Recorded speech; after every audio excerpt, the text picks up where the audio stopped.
Hello, কেমন আছো তোমরা সবাই? নিশ্চয়ই খুব ভালো আছো। এখন বাজে 3:10। আমি এখন থেকে ব্লগটা স্টার্ট করছি। আমি আজকে যাচ্ছি বাড়ি। মানে এটা যে কতটা আনন্দের, কতটা খুশি সেটা তোমরা আমাকে দেখলেই বুঝতে পারছো। এই আমরা লাঞ্চ সেরে এবার বেরিয়ে পড়বো, তো দেখা হচ্ছে।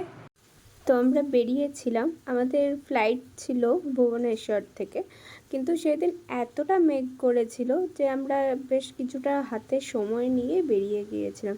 কারণ রাস্তার ব্যাপার, রনি বললো যে আগে থেকে বেরোনোই ভালো, কারণ কোথায় ঝড় বৃষ্টি হবে, আটকে যাব, ফ্লাইট যদি মিস হয়ে যায় তাহলে তার বাড়ি যেতে পারবো না। সেই কারণে আমি ঝটপট রেডি হয়ে বেরিয়ে গিয়েছিলাম।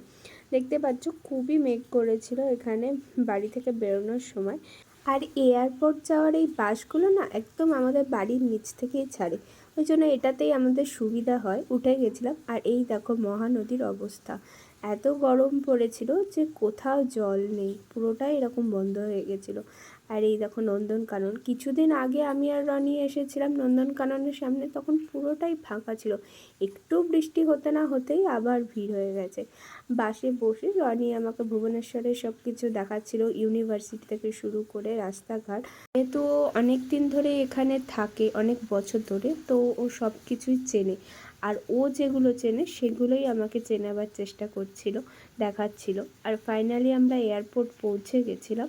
আমরা যে হাতে এতটা সময় নিয়ে বেরিয়ে পড়েছি এটা আমরা বুঝতে পারিনি। কিছুটা সময় নিয়ে বেরোবো বলে আমরা প্রায় 4 ঘন্টা আগে বেরিয়ে গেছি, আর পৌঁছেও গিয়েছিলাম তাড়াতাড়ি।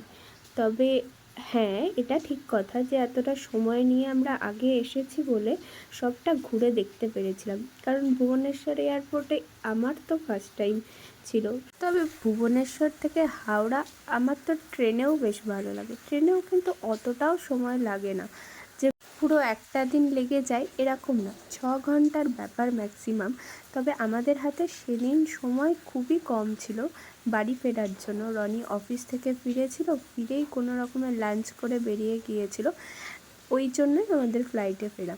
তো যাই হোক, আমারও একটা এক্সপিরিয়েন্স হয়ে গেল। তারপরে বাস থেকে নামলাম, আর নেমে আমরা এয়ারপোর্টের দিকেই ঢুকছিলাম। আর রনি আমাকে সমস্তটা দেখিয়ে দিচ্ছিল যে কোথা থেকে এন্ট্রি নিতে হয়, কারণ যদি কখনো এরকম হয় আমাকে একাই আসতে হলো, ওর কাজের জন্য আসতে পারলো না, ওই জন্য পুরোটাই আমাকে দেখিয়ে রাখছিল। তো যাই হোক, এখানে সব কিছু চেকিং হচ্ছিল। চেকিং করে আমরা ভেতরে ঢুকে যাওয়ার পরে না আমরা তখন বুঝতে পেরেছি যে আমরা কতটা আগে চলে এসেছি। এতটা টাইম হাতে ছিল যে এতটা না থাকলেও বোধহয় ভালো হতো, এতটা ওয়েট না করতে হলেই বোধহয় ভালো হতো। তো যাই হোক, কিছু করার নেই, বেরিয়ে যখন পড়েছি আমাদের তো ওয়েট করা ছাড়া আর কোনো অপশান নেই। তবে হ্যাঁ, একটা কথা তোমাদের আমি জানিয়ে রাখি, এই ভিডিওটা করা আর এই ভিডিওটা এডিট করে আপলোড করার মধ্যে আমার অনেকটা টাইম লেগেছে। না, এডিট করার জন্য টাইম লেগেছে এমনটা নয়, ওই একটাই কারণ, ওই যে আমি বাড়ি এসেছি। আর বাড়ি আসলে তো আমার মানে এত কাজ থাকে, কাজ মানে গল্প করা কাজ আর কি, সবার সাথে ঘোরা, বন্ধুদের সাথে ঘুরতে যাওয়া, প্ল্যানিং, শপিং, এত কিছু থাকে যে আমার এই এডিট করা কাজটাই মাথা থেকে বেরিয়ে যায়। কিন্তু হ্যাঁ, এটা একটা বাজে হ্যাবিট, সেটা আমি জানি। তো কী করবো বলো, বাড়ি আসলে তো এটা একটু হয়েই যায়।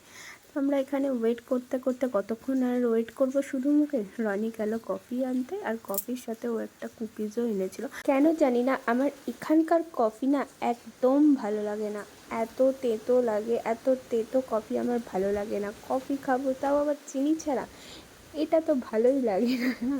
যাই হোক, অনেকেই আছে যারা চিনি ছাড়া কফি খাও, ব্ল্যাক কফি আর কি, তো রনিই খায় ব্ল্যাক কফি, আবার আমি কাকে বলছি। তো সবাই এখানে চলে যাচ্ছিলো, সবার ফ্লাইটের টাইম হচ্ছিলো, আমরা সে ঘন্টার পর ঘন্টা বসেই ছিলাম। এতক্ষণ বসেছিলাম যে আমার ঘুমই পেয়ে যাচ্ছিলো। দেখছিলাম একটার পর একটা লাইন হচ্ছে, সবাই চেকিং করছে আর বেরিয়ে যাচ্ছে তাদের নিজেদের ফ্লাইট করে। তারা বোধহয় ডেস্টিনেশনে পৌঁছেও যাচ্ছে, কিন্তু আমাদের আর ফ্লাইটের সময় হচ্ছে না। তো এই সব করতে করতে ফাইনালি আমাদেরও সময় এলো। যখন আমাদের ফ্লাইটের অ্যানাউন্স করলো, আমি ভাবলাম যাক, এইবার ফাইনালি উঠতে চলেছি। এবার এই যে আমাদের বাসের জন্য আমাদের পুরো লাইনটা ওয়েট করছিল, আর সব থেকে বেশি ওয়েট করছিল একটা কিউটি, তোমাদের আমি পরে দেখাচ্ছি ওর ভিডিওটা। মানে ও বাসে উঠে না ওর মাকে বলছিল যে মাকেও বসতে, মা বলছে তার যে আমার জায়গা নেই, তুমি বসো, নাহলে তুমি দাঁড়াও, আমি তোমার জায়গায় বসছি। এই দেখো। তো যাই হোক, এসব দেখতে দেখতে আমরা ফ্লাইটের কাছে ফাইনালি পৌঁছে গেলাম। সেখানেও একটা লম্বা লাইন, মানে আমার জাস্ট আর ভালো লাগছিল না। আমি এতক্ষণ ধরে ওয়েট করে নিয়েছিলাম যে আমার আর কোনো এনার্জি ছিল না শেষ পর্যন্ত। তো যাই হোক, আমরা ফাইনালি উঠে পড়লাম লাইনে। আর যেটা বলছিলাম, এটা যদিও অনেক দিনকার ভিডিও, আমার একটু প্রবলেমে হচ্ছিলো কী হয়েছিল ঘটনাগুলো পরপর সাজিয়ে বলতে। তবে হ্যাঁ, ভিডিওগুলো চলাকালীন তো মনে পড়েই যায়, কারণ এগুলো তো একটা এক্সপিরিয়েন্স। যদিও আমার এটা ফার্স্ট টাইম ছিল, তাই এক্সাইটমেন্টটাও আমার ভীষণই ছিল আর কি। তো আমরা ফাইনালি উঠে পড়েছিলাম। আমাদের দুজনারই উইন্ডো সিট ছিল, কিন্তু রনি সেই সিটটা একটু চেঞ্জ করেছিল কথা বলে। আমার পাশে যিনি বসেছিলেন তার সাথে কথা বলে একটু এক্সচেঞ্জ করেছিল আর কি। তার তো ভালোই হয়েছে মনে হয়, আই থিঙ্ক তার ভালো হয়েছে, কারণ কি তার তো উইন্ডো সিট পেয়ে গেছেন। তো আমরা ওঠার পরে কিছুটা এদিক ওদিক সেলফিও নিয়েছিলাম, আর সবার সাথে খানিক গল্পও করে নিলাম। আর এরপর দেখো, Vehicles fasten securely, window shutters drawn open during takeoff as well as landing. In accordance with government regulations, smoking and consumption of alcohol is not permitted in flight. Use of electronic equipment on board interferes with navigational aid. Kindly refrain from using these during takeoff, landing, and whenever the seatbelt signs are on. Passengers are requested to kindly keep their mobile phones in non-trans.